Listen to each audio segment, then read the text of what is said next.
Урматтуу телекөрүүчүлөр жана радио каармандар, түз эфирди улантабыз. Учурдагы эпидемиологиялык кырдаал жөнүндө Кыргыз Республикасынын саламаттыкты сактоо жана социалдык өнүгүү министринин орун басары Рахматтуллаев Жалалидин Мамаюсупович маалымат бермекчи. Саламатсыздарбы, урматтуу телекөрүүчүлөр, урматтуу радио каармандар. 7-июлга карата Кыргызстандагы COVID-19 боюнча статистикалык маалымат менен тааныштырып кетүүгө уруксат этиңиздер.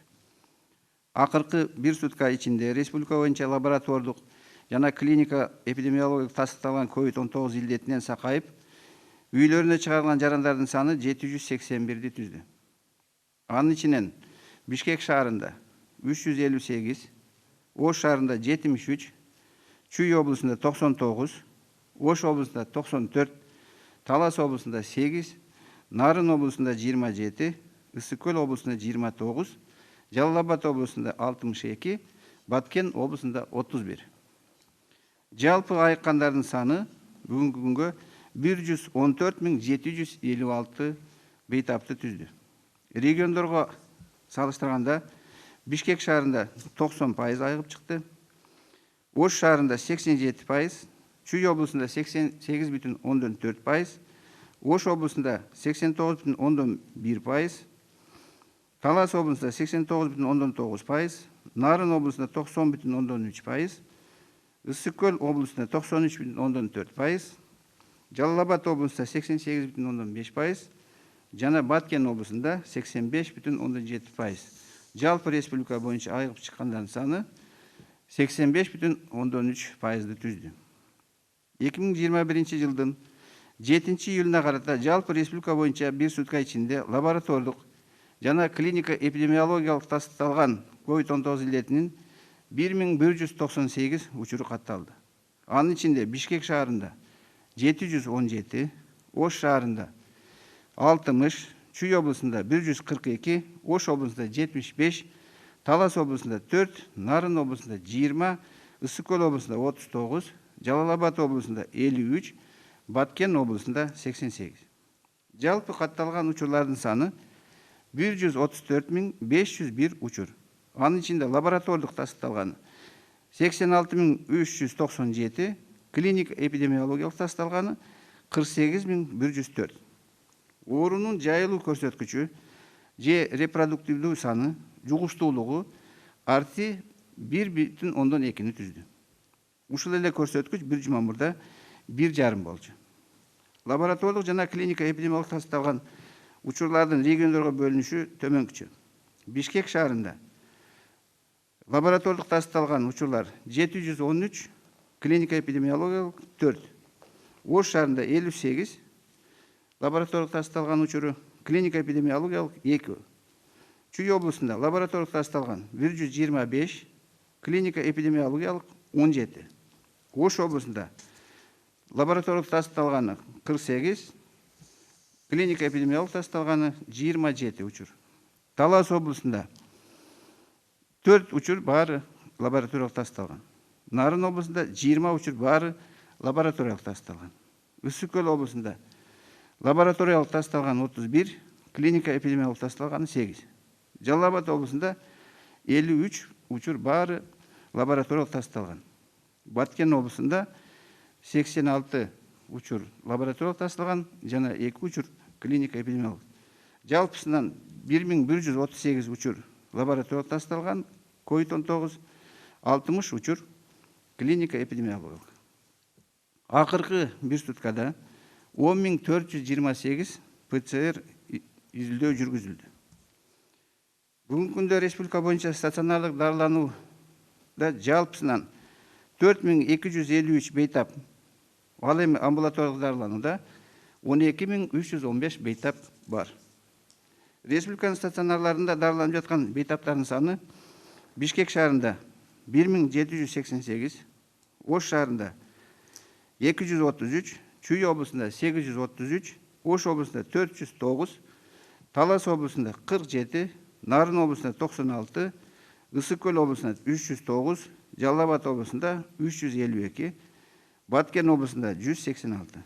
Стационарларда дарыланып жаткан 4253 бейтаптардын ичинен 58-и же болбосо 1,3%, канааттандырарлык абалда, 2812 бейтап же болбосо 66,2% орто оордукта, 1193 бейтап же болбосо 28% оор абалда, жана 184 бейтап же болбосо 4,3% өтө оор абалда.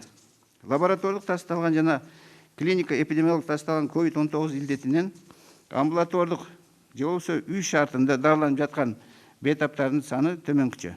Бишкек шаарында 7646, Ош шаарында 774, Чүй облусунда 1203, Ош облусунда 655, Талас облусунда 147, Нарын облусунда 91, Ысык Көл облусунда 138, Жалал Абад облусунда 833, Баткен облусунда 828. Тилекке каршы акыркы сутка ичинде каза болгон учурлар да бар. Анын ичинен 9 учур катталды. Лаборатория тасталган COVID-19 5 учур Бишкекте, 2, Чүй облусунда 1, Жалал Абад облусунда 1, Баткен облусунда 1. Клиника эпидемиологик тасталган COVID-19-дан каза болгондор 4 учур, Бишкек шаарында 2 учур, Чүй облусунда 1, жана Баткен облусунда 1 учур катталды. Республика боюнча жалпы каза болгондордун саны 2063 кишини түзүп, анын ичинде лабораториялык тасталганы 795, клиника эпидемиологиялык тасталганы 1268. Бир сутка ичинде коронавирус жуктуруп алган 38 медицина кызматкери катталды. Бишкек шаарында 12, Ош шаарында 2, Баткенде 4, Жалал Абадта 11, Ысык Көл облусунда 2, Ош облусунда 2, жана Чүй облусунда 5. Жалпысынан республика боюнча COVID-19 диагнозу менен медициналык кызматкерлер арасында 5682 учур катталды. Алардын ичинен бир сутка ичинде стационарлардан 11 медицина кызматкери айыгып чыкты. Үй карантинден 18 медицина кызматкери айыгып чыкты. Жалпысынан республика боюнча 5032 медицина кызматкер айыгып чыкты. Урматтуу телекөрүүчүлөр, урматтуу радио угармандар, уруксат этсеңиздер дагы бир ирет кайрылып кетсек, ушул оору менен акыркы мезгилде медицина кызматкерлери аябай көп басымдын астында иштеп атабыз, психологиялык, физикалык жактан. Сиздерден жардам иретинде гана суранабыз. Акыркы мезгилде биз эч кандай чектөөлөрдү киргизген жокпуз. Сиздерден бир гана бет капты такай тагып, колду таза жууп, залалсыздандыруучу заттар менен жууп, аралыкты сактап, көпчүлүк адамдар чогулган жерге азыраак барып, анан жаштарга кайрылуум, ушул 65 жаштан улуу болгон ата-энелерди кам көрүп, аларды ушундай той тополорго, маракелерге, көпчүлүк элдер чогулган жерлерге алып барбаганга аракет кылсаңыздар. Мына өзүңүздөр байкап атасыздар, автотранспортто дагы ушундай көп биздин талаптарыбыз, биздин сунуштарыбыз, биздин өтүнүчтөрүбүз аткарылбай жатат. Көпчүлүк биздин пассажирлерибиз бет каптарды такпастан жүрүшөт. Ошондой эле көпчүлүк жерде чогулган биздин кафе, ресторандарыбызга да талаптарды койгонбуз. Отургучтардын санын азайтуу, тойлорго келген конокторду тоскондо да отургучтардын санын азайтууну. Канчалык биз аралыкты сактап, адамдарды бири-биринен алысыраак баарлашуубузун камсыздасак, ошончолук биз ушул оорудан сактанат элек. Здравствуйте, уважаемые телезрители и радиослушатели. Разрешите мне ознакомить вас на 7 июля со статистическими данными по COVID-19 в Кыргызстане. За последние сутки по республике выздоровели и выписаны с лабораторно и клинико-эпидемиологически подтвержденным диагнозом COVID-19 781 пациент. Из них в городе Бишкек 358, в городе Ош 73, в Чуйской области 99, в Ошской области 94, Таласской области 8, в Нарынской области 27, в Иссык-Кульской области 29, в Джалабадской области 62 и в Баткенской области 31. За весь период всего выздоровело 114 756 пациентов. Эти показатели при распределении по регионам выглядят таким образом. В городе Бишкек выздоровело 90%, в городе Ош 87%, в Чуйской области 88,4%, в Ошской области 89,1%, в Таласской области 89,9%, в Нарынской области 90,3%, в Иссык-Кульской области 93,4%, в Джалабадской области 88,5%, в Баткенской области 85,7%. И итого по республике этот процент составляет 85,3% выздоровевших. На 7 июля 2021 года всего по республике за сутки зарегистрировано лабораторно и клинико-эпидемиологически подтвержденным диагнозом COVID-19 1198 новых случаев. Из них в городе Бишкек 717, в городе Ош 60, в Нарынской области 20, в Чуйской области 42, в Ошской области 75, в Иссык-Кульской области 39, в Джалабадской области 53 и в Баткенской области 88. За весь период зарегистрировано всего 134 501 случай. Из них 86 397 случаев лабораторно подтвержденные, 48 104 случая клиника эпидемиологически подтвержденные. Показатель распространения или репродуктивное число, заразность данного заболевания или РТ составил 1,2. Лабораторная клиника эпидемиологически подтвержденный случай COVID-19 в разрезе регионов выглядит таким образом. В городе Бишкек лабораторно подтвержденный случай 713, клиника эпидемиологически 4.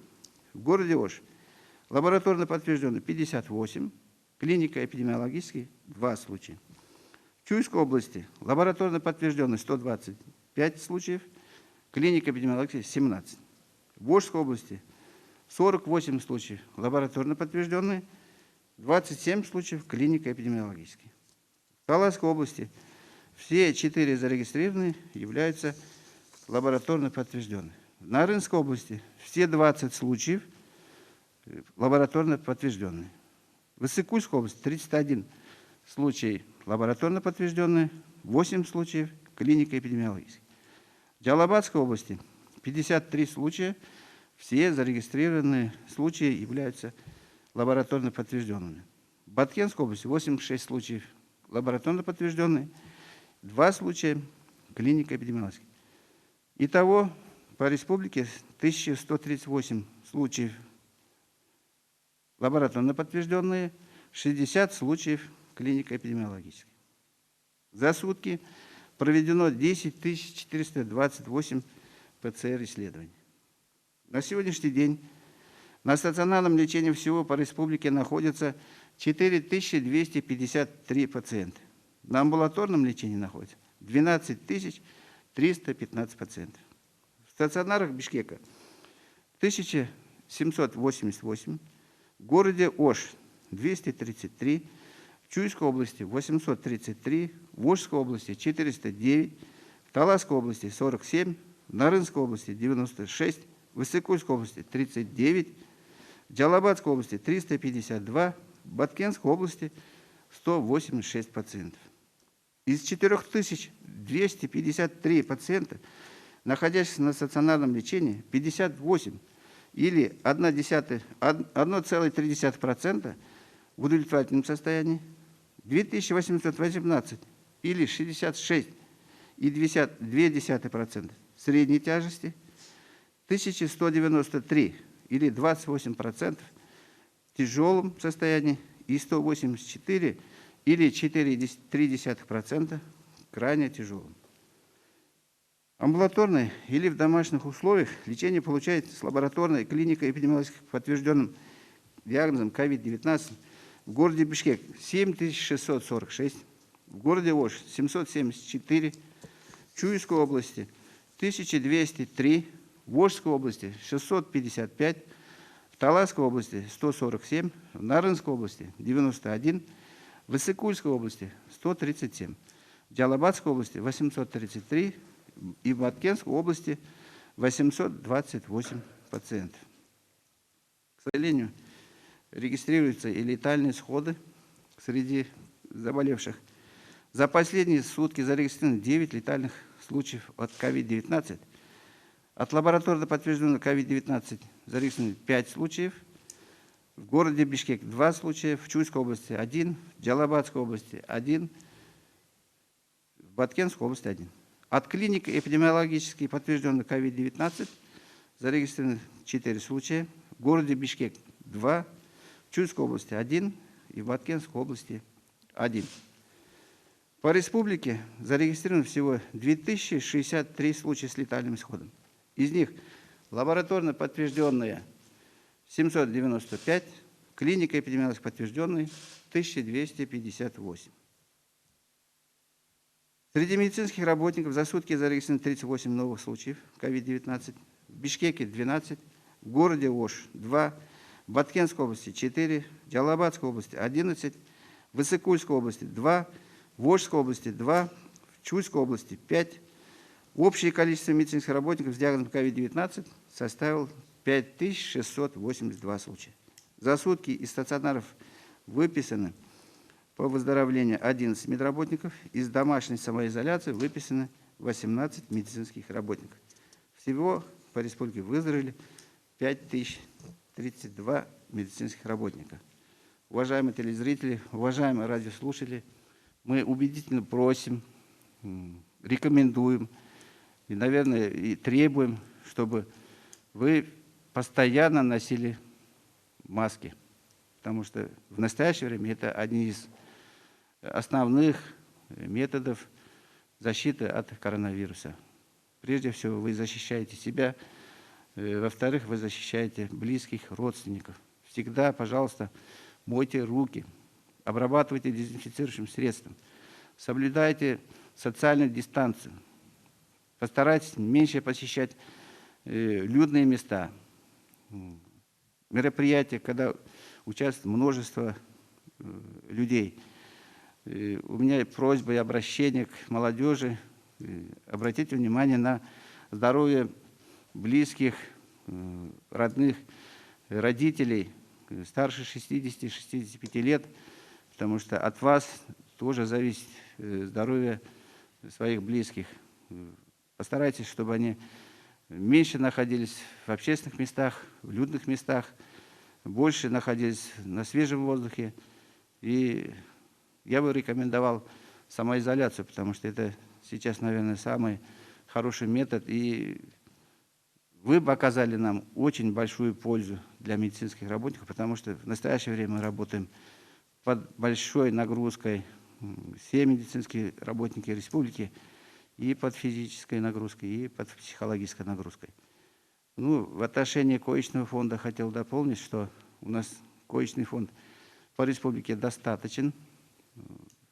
На сегодняшний день в 73 стационарах, в 77 стационарах уже, вчера были 73, сегодня уже 77, открыто 5579 ковидных коек. Из них по городу Бишкек только 2014 коек. У нас иногда встает вопрос, куда положить, что мест не хватает. Хотя у нас электронное снижение, и мы через каждые 2 часа получаем информацию от каждого стационара, сколько человек выписано, сколько положили и сколько у нас запаса коечного фонда. На сегодняшний день, допустим, на утро у нас свободных коек по республике было из 5570 1332 койки были свободны. По городу Бишкек из 2014 свободных было 232 койки. В том числе по республике 440 развернуты под реанимационные койки. Из них в городе Бишкек 158. На сегодняшний день на утро было 220 реанимационных коек свободных по республике, в том числе 48 коек по городу Бишкек. Конечно, мы стараемся решить эти проблемы. На сегодняшний день запланировано открытие еще 190 коек, в том числе дано задание нашим руководителям открыть не меньше 30 коек питовских или реанимационных. Я вам желаю здоровья, будьте здоровы. Благодарим за информацию. Далее выступит директор Национального центра кардиологии и терапии имени академика Мирахимова Акбай Шагайпич Сарыбаев о COVID-19 и сердечно-сосудистых заболеваниях. Вам слово. Добрый день, уважаемые соотечественники. Саламатсыңар, урматтуу мекендештер. Мага чейин азыр маалымат бергендер мен максатымы жеңилдетип койду. Мен азыр кыскача маалымат биздин элибизге, көрөрмандарга, угармандарга жүрөк кан тамыр оорулары жөнүндө, анан тажы вирус жөнүндө кыскача берип кетейин деп келгенмин бияка. Анткени бул абдан актуалдуу маселе болуп атат. Биринчиден, бардык дүйнө жүзүндө биздин да изилдөөлөр көрсөтүп атат. Тажы вирус менен ооруп калганда, эгер адамдын жүрөк кан тамыр оорусу бар болсо, анда өлүм житимдин же ошол коронавирустук инфекциянын оор түрүндө өтөрү бир нече рет көбөйөт экен. Экинчиден, биздин эле статистика боюнча 220-жылды карап көрсөк, өлүм житим көбөйүп кеткен. Бул албетте бул коронавирустук инфекциянын таасири. Айрыкча жүрөк кан тамырлары боюнча 19%-дан ашка көбөйгөн да. Үчүнчү момент, мынагу жүрөк кан тамыр ооруларында киргизилген чектөөлөр ал келип туруп түзмө-түз эле баягы биздин пациенттерге, жүрөк кан тамыр оорулары менен жабыркаган пациенттерге түзмө-түз таасирин көрсөтөт. Анткени баягы чектөөлөр болгондо көп биздин оорулар келип абдан квалификациялык түрдөгү жардамга, медициналык жардамга чектөө кирилип калат, бара албай калат убагында, өзүнүн доктурларында текшере албай калып атат. Ошондуктан бул дагы бир себеп болуп атат да. Экинчиден, баягы карантин дагы башка чектөөлөр киргизилгенде адам үйүндө отуруп көп кыймылдабай үйүндө отуруп эле калат да. Ошондуктан ушул жактары анан кийин мен айтып берем, кантип ушул жактар менен күрөшүүгө болот экен. Дагы бир эмнеге өлүмдөр көбөйүп атканын, жүрөк кан тамыр ооруларынан коронавирус менен кошо болгонда, бул коронавирус өзү бир эле өпкө оору эмес, бул системалык оору. Бардык организмди сезгенүү пайда болот, айрыкча айрыкча кан тамырларда сезгенүү пайда болот да. Жүрөк кан тамыр ооруларында ага чейин эле бар болгонда кан тамырлар өзү оору болгондо, ошол келип вирус ага тийгенде сезгенүү күчөп туруп, анан кийин баягы кан уюп калып, инсульт, инфаркттарга алып келет. Ошондуктан ошол учурлар көбөйүп атат да, көбөйүп кетиши да мүмкүн. Анан эмне кылыш керек? Эң биринчиден биздин элибиз, биздин жарандар билиш керек, кайсы учурда тез арада дарыгерге кайрылыш керек. Жүрөк кан тамыр оорулары күчөгөнүнүн белгилери кандай болот экенин билиш керек. Биринчиден, тажы вирус менен ооруп атканда эле температура болуп, башка дагы симптомдору болуп атканда карабай, эгер жүрөк катуу ооруза, көкүрөк катуу ооруза, ачышып ооруза, аба жетишпей калса, анда ошол учур 5-10 мүнөттөн ашыкка чейин созулуп атса, анда сөзсүз түрдө тез жардамга кайрылыш керек. Экинчиден, ошол эле жүрөк кан тамыр ооруганы, басылганы, жүрөктүн кысылганы, көкүрөк кысылганы келип алсыздык менен коштолсо, ал дагы экинчи симптом, ал жүрөк ооруп калган жөнүндө билдирген. Анда да тез учурда баягы кардиобригада же келип кардиологду же бат тез жардамды чакырганга да экинчи себеп. Үчүнчүсү баягы адам өзү алы кетип, алсыз болуп, анан кийин эсин жоготкон учурларга чейин болсо, бул дагы бир симптом, жүрөк ооруп аткан, жүрөк оору болуп атканын билгизген. Ошол учурда анан акыркы немеси бул жүрөк туура эмес иштегени. Кээде жүрөк адам өзү сезет, жүрөк туура эмес иштеп, туура эмес согуп атканы, ошол учурда жүрөк сезгенип калганын, жүрөк кан тамырлары сезгенип калганын билдирет. Ошол учурда сөзсүз түрдө кайрылып жардам тарап калат да. Дарыгерлер келдик кезге чейин эмне кылыш керек? Биринчиден келип жакшы бир положениени кармаш керек. Эч бир физикалык жүктөм, нагрузка, кыймылдаган керек эмес. Келип жакшы кенен дем алууга шарт түзүп бериш керек ооруга. Анан кийин эгер мурун ичип жүргөн дарылары, жүрөк кан тамырга каршы ичип жүргөн дарылары бар болсо, мисалы нитроглицерин деген же изокет спрей деген, аны колдонуп коюш керек.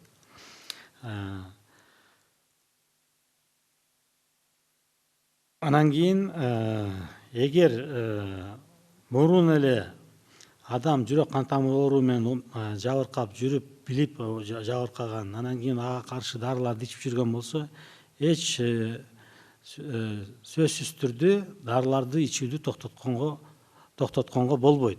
Ага тыюу салынат. Дарыларды мурунку режимде ичип жүргөндө эле ичип жүрө бериш керек. Бир эле нерсени байкоого алыш керек. Эгер адам кан басымды түшүрө турган дарыларды ичип жүрсө, анан кийин кан басымы абдан ылдыйлап кетсе, 100ден 60ка чейин түшүп, же абдан ылдый болуп кетсе, анда убактылуу түрдө ал дарыларды токтотуп турганга болот. Же анын дозасын азайтыш керек. Анан кийин калпына келгенде кайра эле мурунку режимге өтүш керек да. Анан кийин жүрөк кан басым бийик болгондо, кан басымды түшүрө турган дарыларды ичип атканда, кан басымдын өзүнүн максаттуу түрдө түшүрө турган цифралары бар да, маанилери бар да, ошондо 110-70ден ылдый түшүргөндөн абайлаш керек да. Эң минималдуу бул 170-160тан ылдый түшүргөнгө болбойт. Анан кийин экинчи этап бул баягы келип туура тамактануу. Ковид менен ооруп атканда, анысы деле ковид жок деле, баягы жүрөк кан тамыр оорулары болсо, туура тамактануу. Бул кандай тамактануу? Бул сак тамактануу. Күн сайын тамакта күн сайын азыр биздин эл ага мүмкүнчүлүгү бар. Күн сайын жашылча жемиш болуп туруш керек. Өзүнүн рационунда жашылча жемиштин рациону эң кеминде 400 граммдан кем болбош керек. Экинчиден баягы майлуу, куурулган тамак болбойт, оор тамактар болбойт да. Кофени ичкенди азайтыш керек. Бир күндө 1-2 эле жолу, 1-2 эле маал ичкенден андан көп болбойт. Көбүрөөк мына ызык учурда суюктукту ичиш керек, бирок жүрөк кан тамыр ооруу бар болсо, анын жалпы көлөмү 2 литр 200 миллилитрден ашпаш керек. Туз тамактын баардыгынын тузу кем болуш керек. Ошого көбүнүш керек адам. Анан айрыкча могу күн ызык учурда ызык тамактардан баш тартканга аракет кылыш керек да. Көбүнчө муздатылган тамактарды ичкенге аракет кылыш керек. Экинчиси бул айрыкча тажы вирус менен ооруган жүрөк кан тамыр оору менен кошо болуп атканда, адан айыгып баратканда да, айыккандан кийин да машыгуулар бул физикалык машыгуулар, анан кийин баягы дем алуу машыгуулар да. Дем алуу машыгуулардын ар жакка кайрылып окуп, бул жерде айтып атканына эгер мүмкүнчүлүгүңөр бар болсо кайрылып макул элечи, бирок эки түр менен колдонсо деле ошол деле жетиштүү. Бул биринчиден баягы дем алып атканда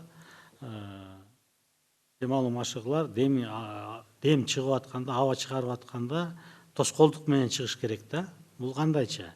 Терең мурду оозу менен демди өзүнө адам алат да, анан кийин чыгарып атканда оозу менен чыгарат, бирок ээктерин кысып алып туруп.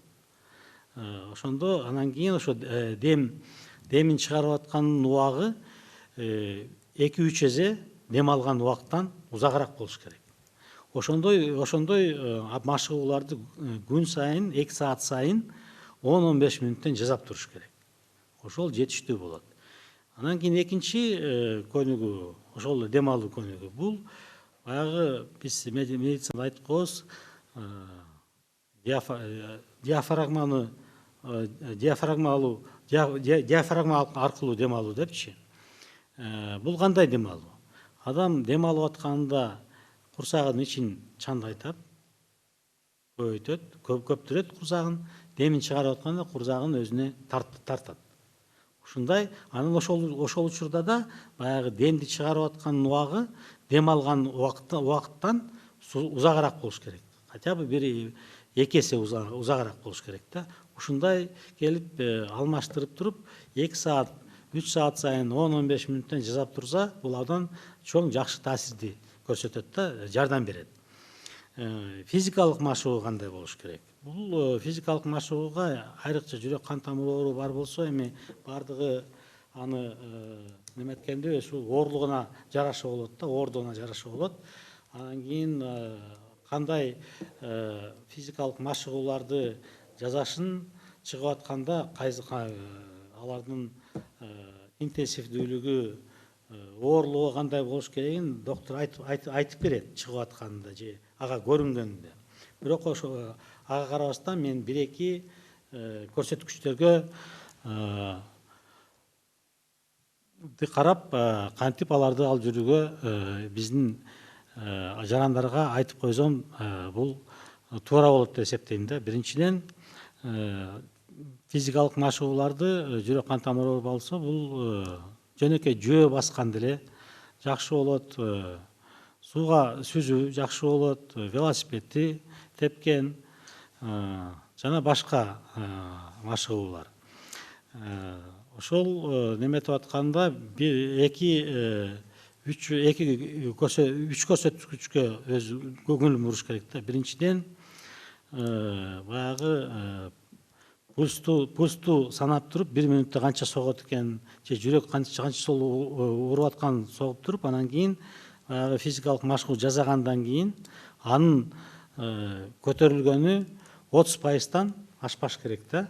Мисалы, 1 мүнөттө жүрөк 80 жолу согуп атса, физикалык машыгууну жасап атканда, аны бүтүп атканда ал 110дон ашпаш керек. Бул биринчиси. Экинчиси, азыр бардыгы эле пульсоксиметрди алып колдонушуп атпайбы көпчүлүгүч? Ошондо келип сатурация дегенди карап туруш керек. Ал сатурация физикалык машыгуу жасап атканда төмөн түшпөш керек, 91ден ылдый, 92ден ылдый түшпөш керек. Түшө турган болсо эле анда токтотуш керек физикалык машыгууну. Анан докторго кайрылып, кайсы деңгээлде кармап турганын ошону аны менен кеңешип туруп, ошол физикалык машыгуу пульска карап, анан кийин ошо сатурацияга карап, ошол мен айткан чектерден өтпөй, ошол деңгээлде кармап туруш керек да. Ошондой физикалык машыгуулар уруксат болот.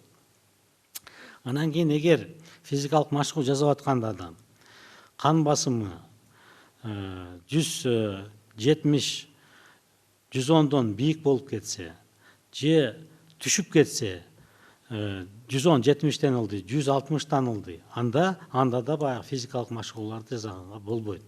Ошондой деңгээлдеги, ошондой оорлуктагы. Эми дары ичүү режими кандай болуш керек? Жүрөк кан тамыр оорулары менен ооруган биздин жарандарга, анан алар эгер тажы вирус менен ооруп калса. Мен баягы мурун эле айтып кеттим, эң биринчиси бул мурун ичип жүргөн дарыларды токтоткон болбойт. Эч качан токтоткон болбойт. Ошол эле режимде, ошол эле дозаларда аны ичип жүрүш керек. Анан кийин берки кайсы дарыны кошуш керек, кандай түрдө ичиш керек, аны өзүнүн кардиолог менен, өзүнүн үй бүлөлүк дарыгер менен чечиш керек да.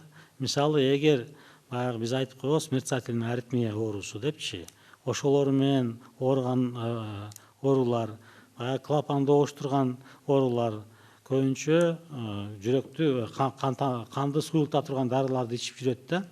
Аларды сөзсүз түрдө токтотпош керек, бирок тажы вирус менен ооруп калса, ал келтирип ошо кан суюлта турган дарыны кайсы дарыга алмаштырууну ошол өзүнүн дарыгери чечет да.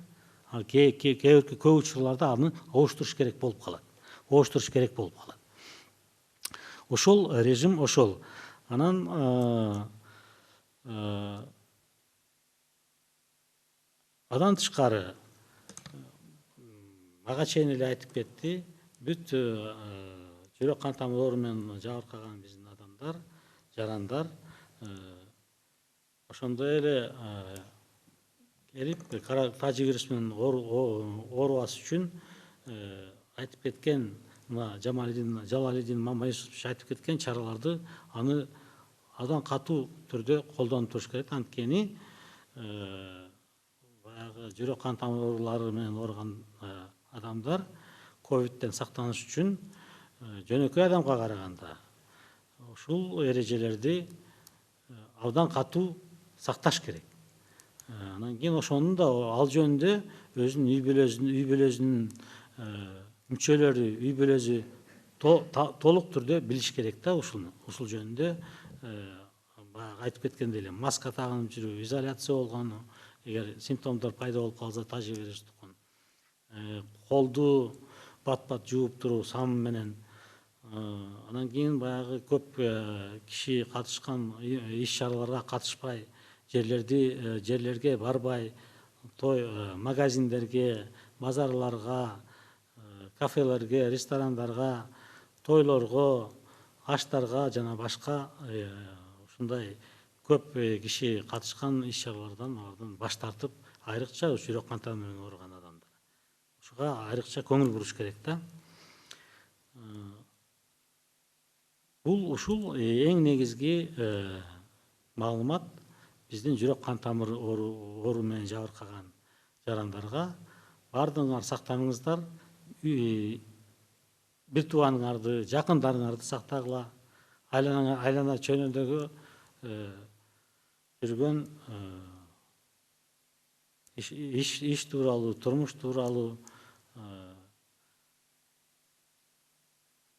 катташып калган адамдарды ушул бардыгына чараларды ушул ишке ашырып колдонуп жүргөнгө силер да биздин пациенттер да үгүттөнгөнгө аракет кылса абдан жакшы болот деп эсептейм да. Ар кимибиз бир эле биздин оорулар эмес, жүрөк кан тамыр оорулары бардыгыбыз ушуга аракеттенип турушубуз керек да. Рахмат. Уважаемые соотечественники, уважаемые телезрители, уважаемые радиослушатели, моя задача облегчается тем, что до меня предыдущие выступавшие изложили многие вещи, которые касаются поведения человека при коронавирусной инфекции. Я постараюсь дать краткую, но всеобъемлющую информацию по коронавирусной инфекции и сердечно-сосудистым заболеваниям. Сердечно-сосудистые заболевания – серьезный фактор риска при коронавирусной инфекции. Почему? Потому что наличие сердечно-сосудистого заболевания, оно резко увеличивает риск протекания коронавирусной инфекции в тяжелой форме и летального исхода. Это показывают данные и результаты всех, в том числе и наших исследований. Для примера я скажу, что вот прошедший 2020 год, анализ данных этого года по смертности от сердечно-сосудистых заболеваний показал, что почти более чем на 19% возросла смертность от сердечно-сосудистых заболеваний. Это прямое влияние коронавирусной инфекции. Причинами являются как прямое повреждающее действие коронавирусной инфекции на сердечно-сосудистую систему, так и опосредованное ее влияние, потому что большая часть населения вследствие введения мер по борьбе с коронавирусной инфекцией не смогла получить доступ к хорошей медицинской помощи по поводу сердечно-сосудистого заболевания, в том числе и экстренной. И многие сердечно-сосудистые заболевания протекали в более тяжелой форме вследствие эффекта самой коронавирусной инфекции.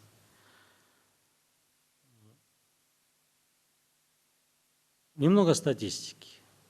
По данным Европейского регионального бюро ВОЗ, пациенты, которые страдали коронавирусной инфекцией в тяжелой форме, 95% это были люди в возрасте старше 65 лет, и из них 65% имели сердечно-сосудистые заболевания. То есть это огромная цифра, которая показывает, насколько значимо внимание нужно уделять, если у вас есть сердечно-сосудистое заболевание. Какие симптомы должны вас заставить насторожиться и немедленно обратиться к врачу?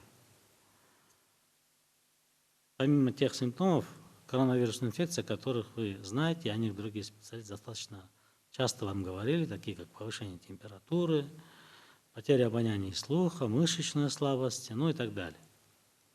Первое – это боли в грудной клетке, в области сердца, сильные боли, давящего, сжимающего, жгучего характера, иногда с иррадиацией в левую руку, сопровождающейся одышкой,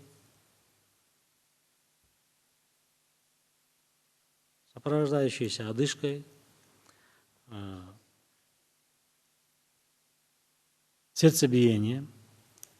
Второй симптом, на который серьезно нужно обратить внимание, это наличие перебоев в работе сердца, которые пациент сам чувствует. Третье – это сильная одышка, слабость, иногда вплоть до потери сознания, помутнения сознания. При этих симптомах немедленно необходимо вызвать скорую медицинскую помощь. И до приезда скорой медицинской помощи, если у вас есть дома волокордин или изокет спрей, то, соответственно, им воспользоваться, принять удобное положение с тем, чтобы можно было легко дышать, обеспечить свободный доступ воздуха.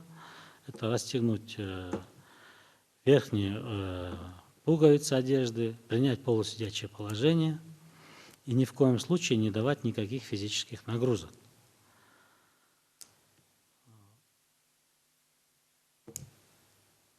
Соответственно, по приезду скорая помощь решит, что с вами делать и какие лечебные меры назначить.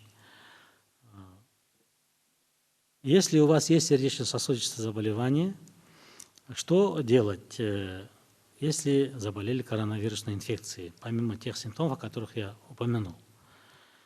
Ни в коем случае не прерывать прием лекарственных препаратов, которые до этого вы принимали по поводу сердечно-сосудистого заболевания. То есть это гипотензивные препараты, препараты, которые снижают уровень холестерина в крови, препараты, которые снижают свертываемость крови. Их нужно продолжать пить в такой же дозировке.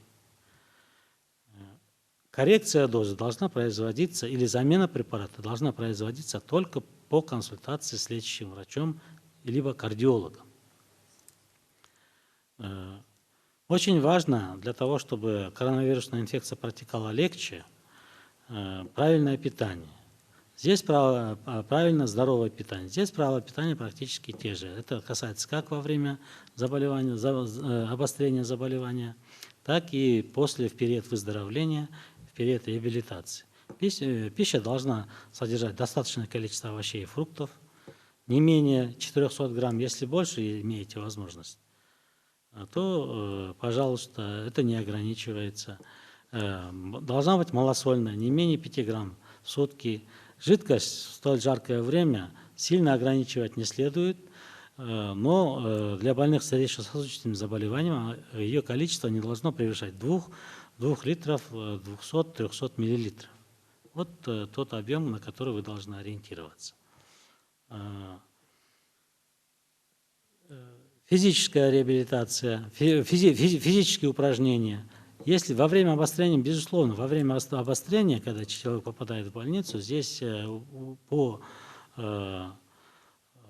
совету, по рекомендации врача они выполняются, но в период выздоровления они должны продолжаться.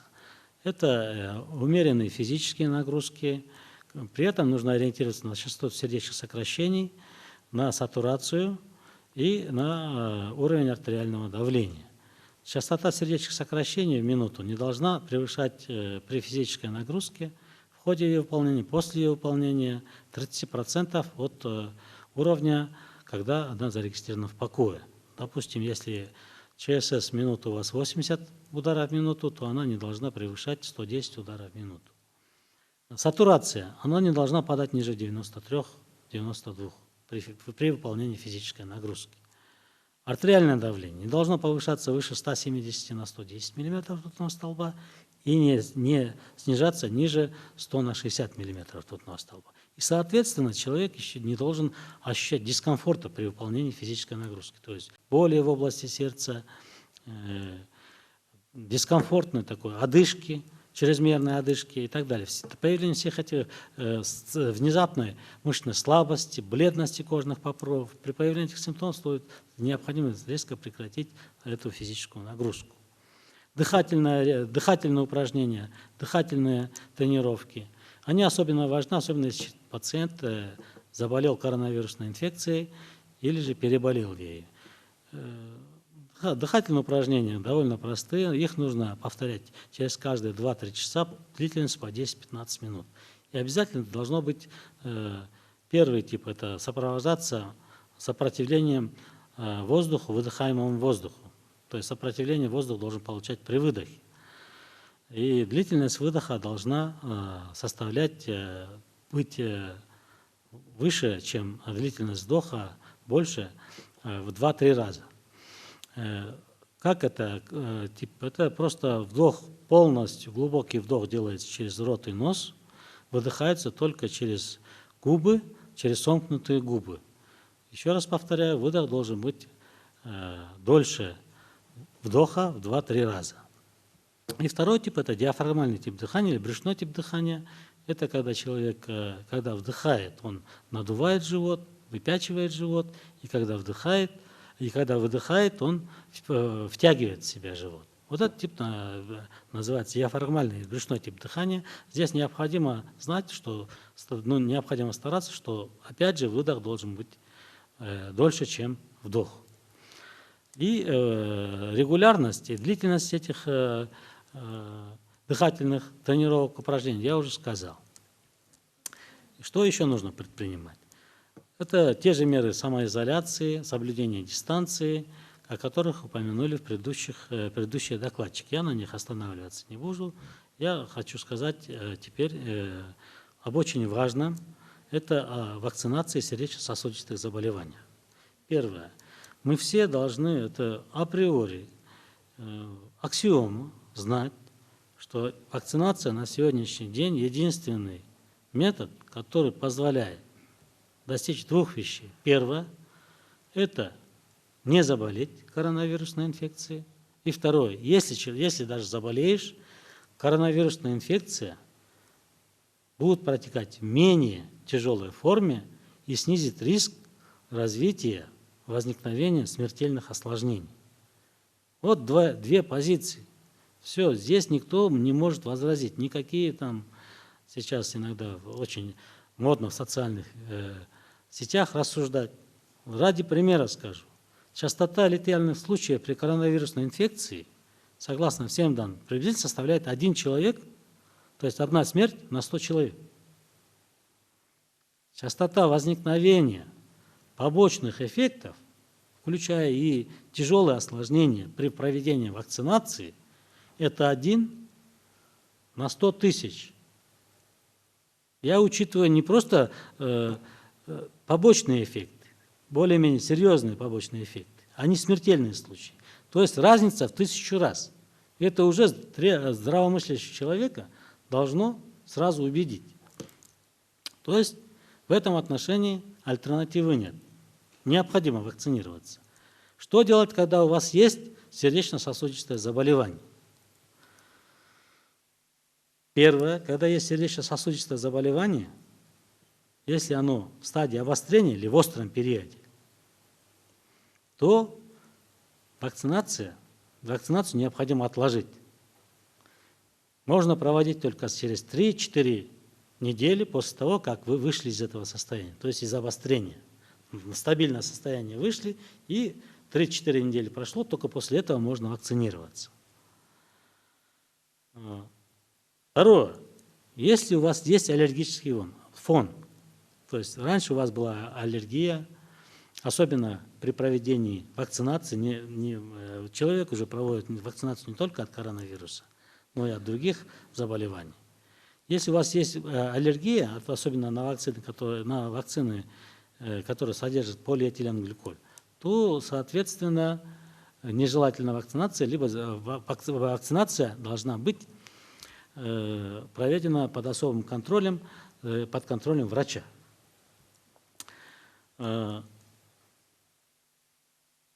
Конечно, в период обострения других заболеваний, когда у вас температура, либо имеется другая вирусная инфекция, грипп, допустим, тот же, вакцинация противопоказана, опять же, только после полного выздоровления через 3-4 недели. Еще раз напомню, при проведении вакцинации, само проведение вакцинации никак не должно влиять на ваш режим приема лекарственных препаратов. Какие препараты человек принимал, такие и должен принимать.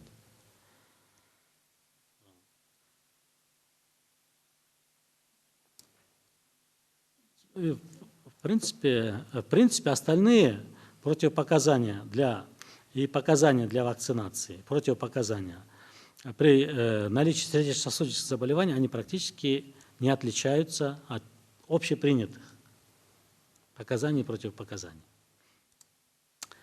Спасибо. У меня есть время, да? Рахмат, ушуну менен түз эфирди аяктайбыз. Түз эфирди сиздер ЛТР, КТРК, Ала Той 24 пирамида телеканалдарынан көрө аласыздар. Ошондой эле ЛФМ радиосунан. Көңүл бургандарыңызга чоң рахмат.